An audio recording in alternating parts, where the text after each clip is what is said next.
va revenir sur cette fusillade mortelle cet après-midi dans la Somme avec un homme alcoolisé qui a ouvert le feu dans un camp de gens du voyage. Le bilan est lourd. Il y a 3 morts, un homme, une femme et un enfant en bas âge. Il y a des blessés aussi du côté des gendarmes. On est en ligne avec Vincent Fouquet, qui est journaliste au Courrier Picard. Bonjour, Monsieur Fouquet. Est-ce qu'on sait pourquoi cette fusillade a éclaté ? Alors, pour l'instant, les raisons sur le terrain, on les ignore, puisque les autorités, les gendarmes se réservent à éviter de parler, bien évidemment. Alors, c'est les éléments que je dispose pour l'instant.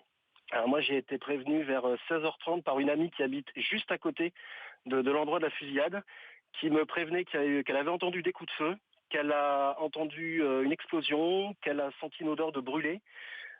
Son mari a été voir sur place, il est revenu quelques minutes après, en lui disant qu'il n'en savait pas plus, que des gendarmes étaient arrivés complètement paniqués.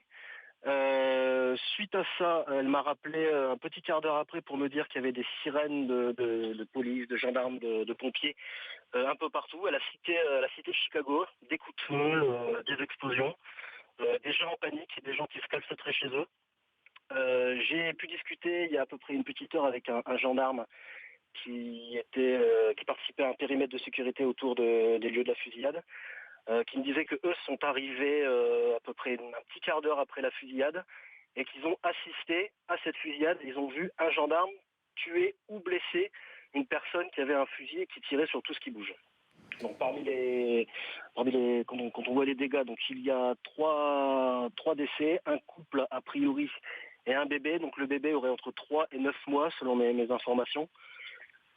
Il y aurait 2 blessés graves parmi les gendarmes, dont un dont le pronostic vital serait engagé, une information à confirmer, mais les gendarmes ont l'air bien au courant et sont un peu dévastés. Donc là, je suis sur place, il y a énormément de gendarmes, de curieux, mais la situation semble maîtrisée et arrêtée, puisque les premiers secours sont partis. J'ai vu des véhicules du SMUR qui quittaient les lieux.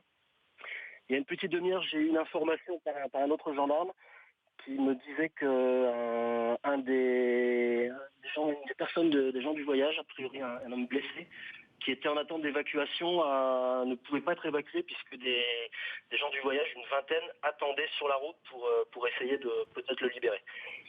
Voilà ce qui se passe sur place. Mais la situation est un peu confuse sur le terrain.